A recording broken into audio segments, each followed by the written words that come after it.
কি হেব্বি মস্তিতে আছো মনে হচ্ছে? আরে পলাশ, এসো এসো ভাই। আমাকে কি দেখে মনে হচ্ছে তোমার ঘরে নেমন্তন্ন খেতে এসেছি? রাস্তা দিয়ে যাচ্ছিলাম, নাকে গন্ধ এলো, মাংস রান্না করছো তাই ঢুকে বললাম। ভালো করেছো, দুপুরে ভাত খেয়ে যাও।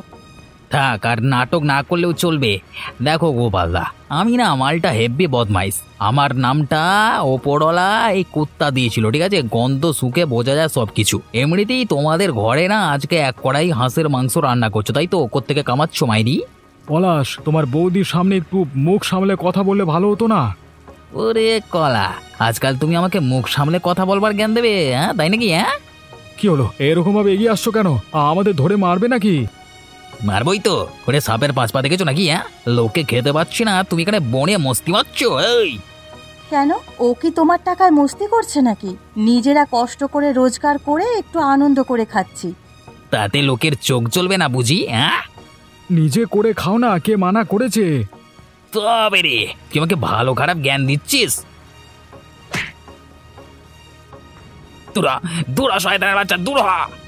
বেশি বাড়াবাড়ি করলে না এরকমই তোদের সাল্টে দেবো। আজকে খাবার লাথি মেরেছি, কালকে তোদের লাথি মারবো। চললাম, সাবধানে থাকিস।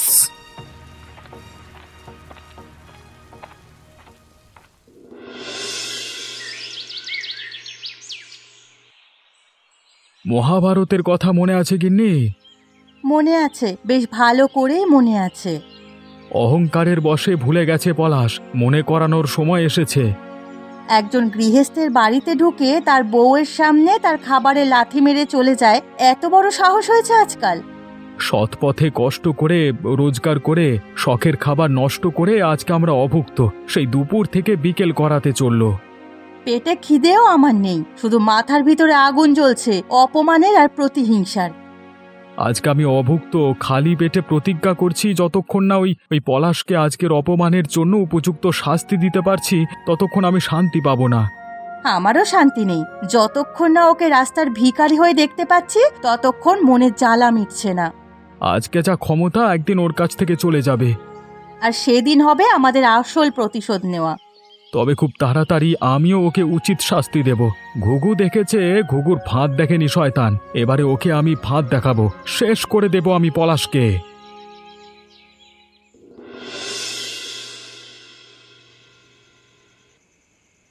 উফ, জানো তো আজকে আমার যা আনন্দ হচ্ছে না। কেন, এমন কি রাজকার্যটা করেছো শুনি? সেটা সকাল থেকে দেখে মনে হচ্ছে যে তুমি আজ বেশ মজায় আছো। কি এমন করেছো? আরে পথের কাটা সাফ করেছি আজকে অনেকটা। কিরকম শুনি? আরে যখনই আমি কিছু একটা কাজ করতে যাই তখনই ওই গোপাল আমাকে বাধা দিত এতদিন। আজকে রাস্তা দিয়ে যাওয়ার সময় দেখলাম বেটা বউকে নিয়ে মজায় মজায় হাঁসের মাংস রান্না করে খাচ্ছে। গেলাম, গিয়ে দুটো কথা বলে চমকে ধমকে খাওয়া দাওয়া সব উল্টে ফেলে দিয়ে চলে এসেছি লাথি মেরে, ব্যাস। কি বলছো কি তুমি? এই তো তুমি একেবারে ফাটিয়ে দিয়েছো। আর যদি কিছু বলতো তাহলে আমি ওকে ওখানেই আবার দুজনকে খুন করে দিয়ে চলে আসতাম। কেন, কিছুই বলেনি? বলার সাহস করেনি। গোপাল বলতে চেয়েছে কিন্তু ওর বউ ওকে আটকে দিয়েছে ইশারায়। অনেক দিন ধরে ওদের ওপরে লক্ষ্য আছে আমার। যতক্ষণ না ওরা একেবারে শেষ হয়ে যাচ্ছে ততক্ষণ আমার শান্তি নেই। আরে শান্তি তো আমারও নেই, তবে মানুষকে একেবারে মেরে ফেলার থেকে তিলে তিলে মরতে দেখবার মধ্যে একটা আলাদা শান্তি আছে। আর সেটাই আমি এবার করব বলে ঠিক করেছি। একটু একটু করে গোপালকে মারবো, আর যেভাবে মারবো সেটাও বুঝতে পারলেও কিছু করতে পারবে না। তুমি শুধু দেখে যাও।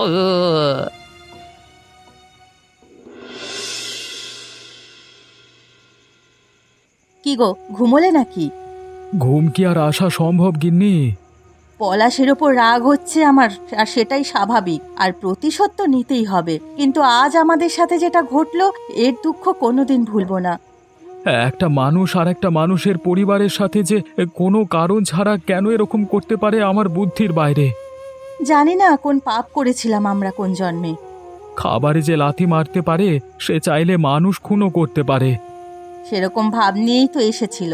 দেখে তো মনেই হচ্ছিল যেন কিছু বললেই ও একটা কিছু করতে পারে।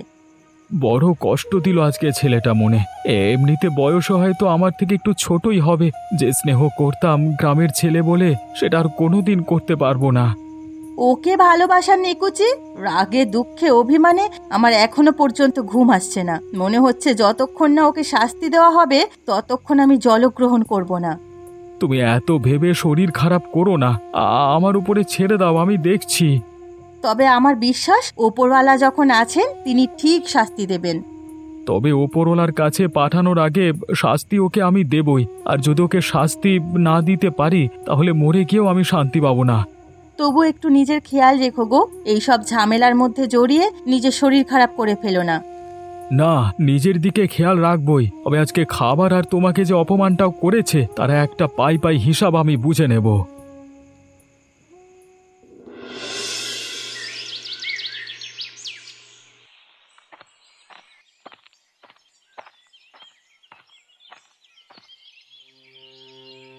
ইরে লতা, কি করছিস রে? খাওয়া দাওয়া করছিস না নাকি আজকাল ঠিক করে? চোখ মুখ শুকিয়ে গেছে। কেন নাটক করছো বুড়িমা? তুমি কি জানো না কি হয়েছে? সত্যি জানি না কি হয়েছে রে। কাল রতনদা আমাদের বাড়িতে এসে আমাদের দুপুরের খাবার সব উল্টে ফেলে দিয়েছে লাথি মেরে। যতক্ষণ না ওর একটা হেস্তনেস্ত করতে পারছি ততক্ষণ মনে শান্তি নেই। বুঝতে পারছি তোর মনের ভিতর প্রতিশোধের আগুন জ্বলছে। সেটা কি স্বাভাবিক নয় বুড়িমা? যদি তোমার সাথে এরকম হতো তাহলে তুমি কি করতে? এভাবে যদি একজন আরেকজনের প্রতিশোধ নিতে থাকে তাহলে তো দুনিয়া ধ্বংস হতে আর সময় লাগবে না রে। এই গ্রামে যদি এভাবেই একজন অপরজনের শুধুমাত্র প্রতিশোধ নেওয়ার জন্য চেষ্টা করে যায় তাহলে তো আমাদের গ্রামটা ধ্বংস হতে বেশি সময় লাগবে না। দেখো, তোমার জন্য এরকম বড় বড় জ্ঞান দেওয়া অনেক সহজ। কেউ যদি তোমাকে মেরে তোমার বাড়ি ঘরদোর ধ্বংস করে দেয় তখন তুমি কি করবে? তুমিও কি আমার মতো প্রতিশোধ নিতে চাইবে না? দেখ, আমার সাথে তুলনা করে লাভ নেই, কারণ আমার তো জীবন শেষের পথে। যদি আমাকে কেউ বাড়ি থেকে তাড়িয়ে দেয় তাহলে আমি বাকি জীবনটা নয় ভিক্ষা করেই কাটিয়ে দেব। কিন্তু আমরা সেটা করতে পারবো না, সেজন্যই ওকে উচিত শিক্ষা দেওয়াটা জরুরি। না হলে পরে সুযোগ পেয়েও আরো অনেক ক্ষতি করার চেষ্টা করবে। দেখ, কারোর একবারের অপরাধে তাকে চরম শাস্তি দেওয়ার চিন্তা ভাবনা করা উচিত নয়। দেখো, তোমাকে সম্মান করি, তোমার কথা আমি মেনে চলি, কিন্তু এই কথাটা মেনে নিতে পারলাম না। আমাকে ক্ষমা করো বুড়িমা। যা ভালো বুঝিস কর। আমি তো শুধু এটাই চাই যে গ্রামে সবাই সবার সাথে মিলেমিশে থাকুক। ঠিক আছে বুড়িমা, ঘরে অনেক কাজ পড়ে আছে, আমি এখন চললাম।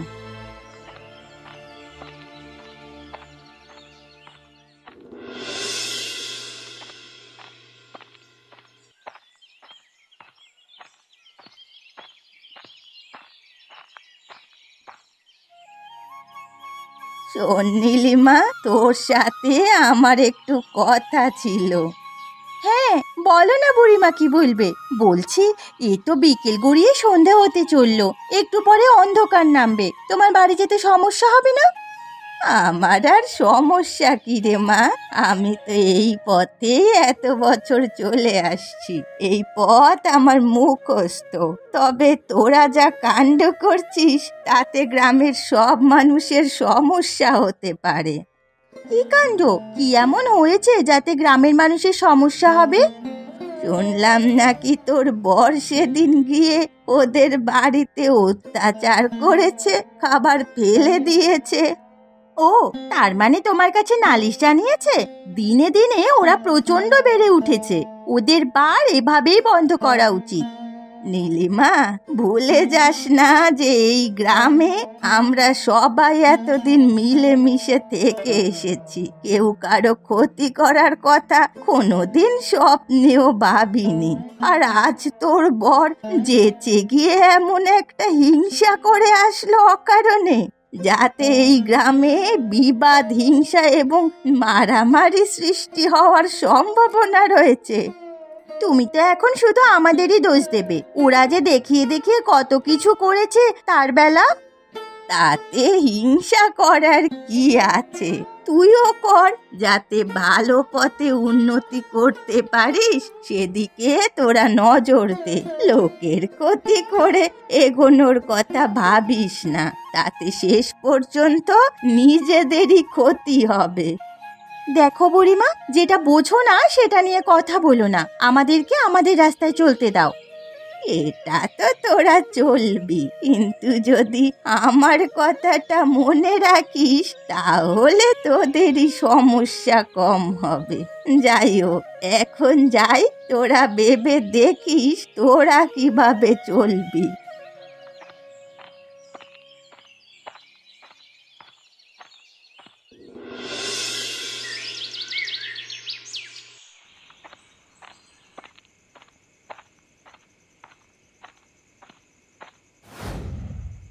ব্যাটার ছেলে, অনেক সেদিন জ্বালিয়েছিস, আজকে তোকে ছাড়বো না।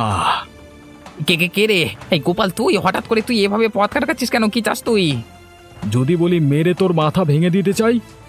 দেখ, সেদিনের ব্যাপার সেদিন মিটে গেছে, আর ও বিষয় নিয়ে ঝামেলা জলগোলা করতে চাই না। তুই করতে চাস না কারণ তোর কোনো ক্ষতি হয়নি। যা মান সম্মান গেছে আমার গেছে, যা ক্ষতি হওয়ার আমার হয়েছে, তাই আমি আজকে বদলা নেবই। দেখ, ভালো হবে না কিন্তু, আমিও হাতে চুরি পরে বসে নেই। তো কি আমি বসে আছি নাকি? কি বলছিস রে? বাবরে, শয়তানের বাচ্চা! ছেড়ে দে, ছেড়ে দে বলছি, মরে যাবো আমি, ছেড়ে দে। আজকে তোর মনে থাকবে এই পলাশের সাথে লাগবার ফল। এখন খুব কষ্ট হচ্ছে তাই না? প্রথমে পেছনে লাগবার সময় মনে ছিল না শয়তানের বাচ্চা আমাকে মারবি তুই? পড়ে থাকবে এটা, তুই এখানে এখানে পড়ে পড়ে তিলে তিলে মরবি তুই, কেউ বাঁচাতে আসবে না তোকে। আমার পেছনে লাগার ফল মরবার আগে পর্যন্ত টের পাবি তুই।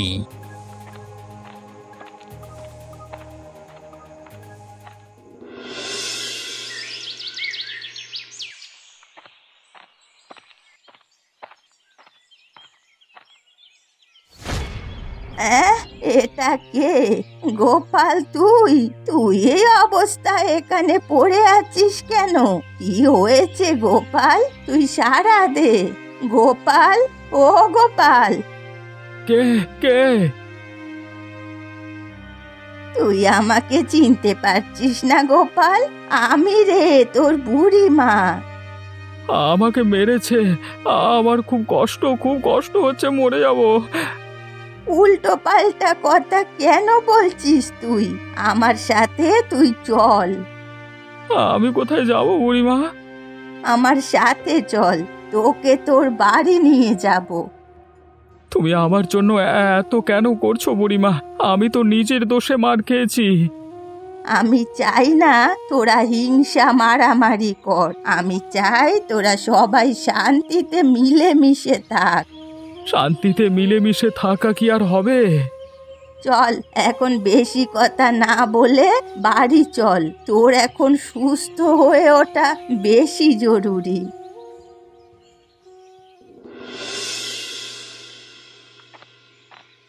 এসে গেছি বাবা, এসে গেছি।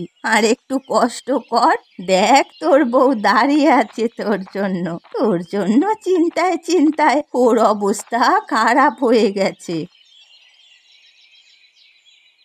ও মা গো, এ আমার কি সর্বনাশ হয়ে গেল গো! ও গো, তোমার এই অবস্থা কে করলো গো? দেখ লতা, এখন বোকা মেয়ের মতো কান্নাকাটি করার সময় নয়। যা হবার হয়ে গেছে, এটা ভেবে নিয়ে আর কষ্ট পেলে হবে না। এখন যা, ওকে নিয়ে ঘরে যা, আর সেবা করে সুস্থ করে তোল। কিন্তু ওর এই অবস্থা হলো কি করে? কাল রাতে রতনের সাথে ঝামেলায় ওর এই অবস্থা হয়েছে। লুকিয়ে লুকিয়ে রতনকে মারতে গিয়েছিল প্রতিশোধ নেওয়ার জন্য, আর উল্টে নিজেই মার খেয়েছে। হায় ভগবান, সব আমার জন্য হলো। আমি ওকে বলেছিলাম প্রতিশোধ নিতে। আমি বারবার তোদের মনে করিয়েছিলাম যে প্রতিশোধের ভাবনা ত্যাগ কর। হিংসা মারামারি প্রতিশোধ নিয়ে কেউ কোনোদিন বড় হতে পারে না। মানবিক হওয়ার চেষ্টা কর। তোমার কথা আমি বুঝতে পারিনি বুড়িমা। আমি যদি তোমার কথা আগেই বুঝতে পারতাম তাহলে হয়তো এই দিন আর দেখতে হতো না আমার। মানুষ সব কথা সব সময় বুঝতে পারে না, কিন্তু শিক্ষা হওয়ার পর সেটা গ্রহণ করা উচিত। তোদের যথেষ্ট শিক্ষা হয়েছে, এরপর এই হিংসা মারামারির পথে আর যাস না। কিন্তু আমরা চুপ করে থাকলেও রতনদা কি আমাদের ছেড়ে দেবে? ওদের শিক্ষা দেওয়ার দায়িত্ব ওপরওয়ালার, তোর কোনো দায় নেই। আজ থেকে আমি প্রতিজ্ঞা করলাম, আর কোনো রকম হিংসা মারামারি প্রতিশোধের কথা মাথাতেও আনবো না। উপরওয়ালার বিচারের ভরসায় সারা জীবন থাকবো। তুই কি এখন দাঁড়িয়ে বক বক করবি, না তোর বরকে নিয়ে ঘরে যাবি, গিয়ে সেবা করবি? ঠিক বলেছো তুমি বুড়িমা, তুমি না থাকলে যে কি হতো আমি ভাবতেও পারছি না। ওগো, তুমি এসো, একদম চিন্তা করো না, তুমি সুস্থ হয়ে উঠবে, আমি আছি তো তোমার পাশে।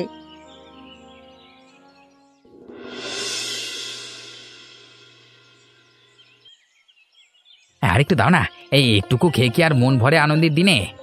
নাও না, যত খুশি নাও। আজ বেশি করে রান্না করেছিলাম, একেবারে এক কড়াই। কালকে ওই ব্যাটার ছেলে গোপাল আমাকে মারতে এসেছিল, দিয়েছি ধরিয়ে বাঁশের বাড়ি দিয়ে। যে লাঠি দিয়ে আমাকে মারতে এসেছিল ওই লাঠি ভেঙেছি ওর পিঠে। ব্যাটার কোনোদিন আমাদের পেছনে লাগতে আসবে না। এরকম একটা শিক্ষা হওয়া দরকার ছিল। শিক্ষাটা ওদের গোষ্ঠীর হয়েছে, আর ওদের গোষ্ঠীর পিণ্ডি চটকানোর খুশিতেই আজকে আমাদের এই ভোজ। আজকের খাবারের স্বাদটা সত্যি অন্যরকম লাগছে। কল্পনায় দেখতে পাচ্ছি ওরা কাঁদছে আর আমরা হাসছি। সেদিন খুব বড়লোকি করে মাংস খাওয়া হচ্ছিল, এরকম বড়লোকি যে আমরাও করতে পারি সেটা ওদের জানা দরকার। আরে শোনো, ওদের পায়ের নিচে চেপে রাখবার মজাই আলাদা, বুঝলে? বেটাগুলো জমির দুয়ারে যাক, তবেই শান্তি। আহা, এই স্বাদ কি ভোলা যায়? আরে ছাড়ো ছাড়ো, এখন খাওয়ায় মন দাও। গরম গরম ভাত ঠান্ডা হয়ে যাচ্ছে। তোমার হাতের রান্নার স্বাদ অপূর্ব। আমি তোমার মতো বউ পেয়ে ধন্য হয়ে গেছি।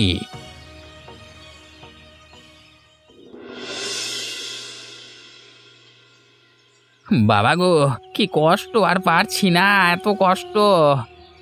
আমিও পারছি না, মনে হচ্ছে মরে যাব। এরকম কি করে হলো গো? কে নজর দিল খাবারে? মনে হচ্ছে যে মাংস খেয়েছি ওই হাঁসগুলোর কোনো রোগ ছিল। বুঝতে পারছি না গো, তবে পেট ফেটে যাচ্ছে যন্ত্রণায়। মনে হচ্ছে দম বন্ধ হয়ে এক্ষুনি মরে যাব। বিপদের সময় সাহায্য চাওয়ার জন্য কেউ নেই। উঠে দাঁড়ানোর ক্ষমতা নেই, তো সাহায্য চাইতে যাবো কার কাছে? আর সাহায্য করবেই বা কে? সবার সাথে শত্রুতা করে রেখেছি। বিপদের দিনেই মানুষের কথা মনে পড়ে, যখন মানুষ সুস্থ থাকে তখন কারো কথা মনে পড়ে না, বলো? যেমন আমাদের এতদিন মনে পড়েনি, আর যদি বুড়িমা থাকতো। বাবা গো বাবা, পেটে যেন মোচড় দিচ্ছে। বুড়িমা যদি আজ থাকতো তাহলে এই সব কিছু ঠিক করে দিত, কিন্তু বুড়িমা আমাকে বারবার বলেছিল যে হিংসা মারামারি করিস না। বুড়িমা কি আর আমাদের সাহায্য করবে? উফ, সামনে পেলে নয় হাতে পায়ে ধরতাম, কিন্তু সামনে পাওয়ার অত ক্ষমতা নেই, উঠে যাওয়ার ক্ষমতা নেই কোথাও। মনে হচ্ছে আমার চোখের সামনে সব অন্ধকার হয়ে আসছে। এখন আমার কি মনে হচ্ছে জানো? হয়তো গোপালের উপর এতটা অত্যাচার করলাম বলেই আমাদের এই অবস্থা হলো আজকে। সত্যি কথা বলতে কি আমারও সেটাই মনে হচ্ছে, কারণ বাড়াবাড়িটা তো আমরাই শুরু করেছিলাম। যদি সেদিন রাগ করে ওদের বাড়িতে গিয়ে ওরকম ভাবে খাবার ফেলে না দিতাম, অপমান না করতাম, তাহলে হয়তো এত বড় ঘটনা ঘটতো না। চা হবার হয়ে গেছে, হয় এখন থেকে আমরা এখানে মরবো এভাবে পড়ে পড়ে, আর না হয় উপরওয়ালার ইচ্ছে থাকলে কেউ এসে আমাদের সাহায্য করবে। উঠে আর কোথাও যাওয়ার ইচ্ছে নেই আমার। কিরকম মাথা ঘুরছে বো বো বো বো করে। আমার শরীরটা কেমন ঝিম হয়ে আসছে। ওহ, অন্ধকার দেখছি, চোখে মনে হচ্ছে যেন যেন মরে যাচ্ছি।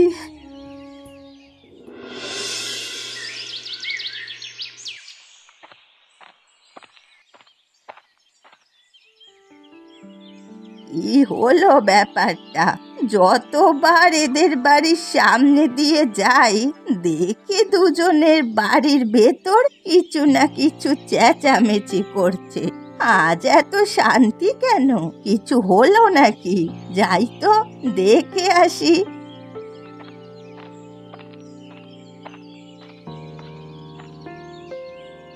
ওই গো সব কোথায় গেলে? আজ কারো পাত্তা নেই।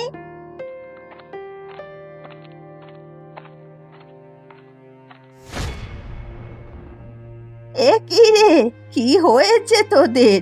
এরকম ভাবে পিছনে পড়ে আছিস কেন? আমাকে ক্ষমা করো বুড়িমা, তুমি আমাকে বারবার বলেছিলে হিংসা ত্যাগ করতে, না হলে উপরওয়ালা শাস্তি দেবে। আর সেই শাস্তি এখন পাচ্ছি পড়ে পড়ে, দেখো। আমাদের এই জ্বালা থেকে উদ্ধার করো বুড়িমা, আর সহ্য করতে পারছি না কষ্ট। হয় মেরে ফেলো, না হলে ক্ষমা করে ওষুধ দিয়ে বাঁচিয়ে দাও। এভাবে তো বেঁচে থাকা যায় না, বলো না।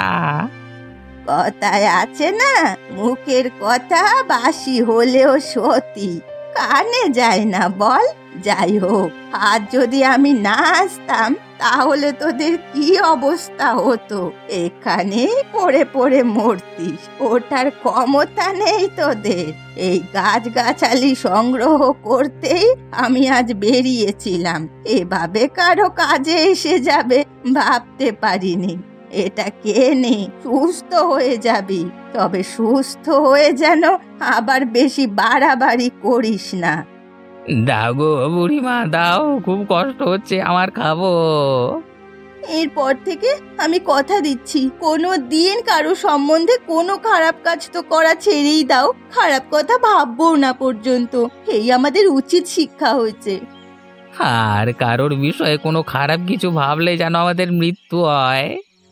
যাই হোক, তোদের শিক্ষা হয়েছে, এটা খেয়ে নে, তোরা সুস্থ হয়ে যাবি।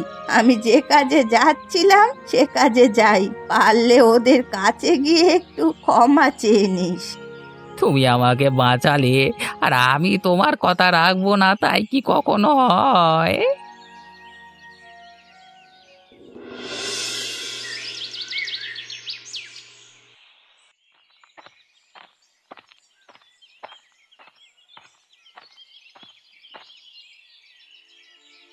গোপাল ভাই, কি করছিস? কেন এসেছিস এখানে তুই? দরদ উপচে পড়ছে যে একেবারে। বিশ্বাস করো, আজ আমরা তোমার কোনো ক্ষতি করতে আসিনি, আজ এসেছি ক্ষমা চাইতে। হঠাৎ এরকম মতিভ্রম হওয়ার কারণ? নিজেদের করা পাপের শাস্তি আমরা পেয়েছি। দুদিন বিছানায় পড়েছিলাম হাঁসের মাংসকে, মনে আছে? সেদিন তোমরা হাঁসের মাংস খাচ্ছিলে, ঠিক এই সময় আমি এসে তোমাদের সব খাবার ফেলে দিয়েছিলাম। মরে যাওয়ার আগে পর্যন্ত এই দিনটা বলে আর কখনো সম্ভব নয়। আর আমরা অহংকারের বশে গোপালদাকে মারতে পারার খুশিতে হাঁসের মাংস রান্না করে খাচ্ছিলাম। আর হঠাৎ জানি না কেন আমাদের শরীর খারাপ হয়ে যায়, বিছানায় পড়ে মরতেই বসেছিলাম, হঠাৎ বুড়িমা এসে আমাদের বাঁচায়। না হলে হয়তো মরেই যেতাম। তাই আমরা ঠিক করেছি এই নতুন জীবনটা আমরা বুড়িমার কথা মতো হিংসা প্রতিহিংসা ত্যাগ করে মানুষের ভালো করার পিছনে কাটাবো। তাহলে তো ভালোই। বুড়িমা ঠিকই বলেছিল, প্রতিহিংসা দিয়ে কাউকে বদলানো সম্ভব নয়, ভালোবাসা মানুষকে বদলাতে পারে। তোমরা আমাদের ক্ষমা করে দিও। তোমরা যদি সত্যি ভালো হয়ে যাও তাহলে ওপরওয়ালা তোমাদের ক্ষমা করবেন। ঠিক আছে, আমরা এখন পুরনো কথা সবাই ভুলে গিয়ে একসাথে মিলেমিশে থাকবো। তাহলে আজকে আমরা দুপুরে খাওয়া দাওয়া সব একসাথে এখানে করব।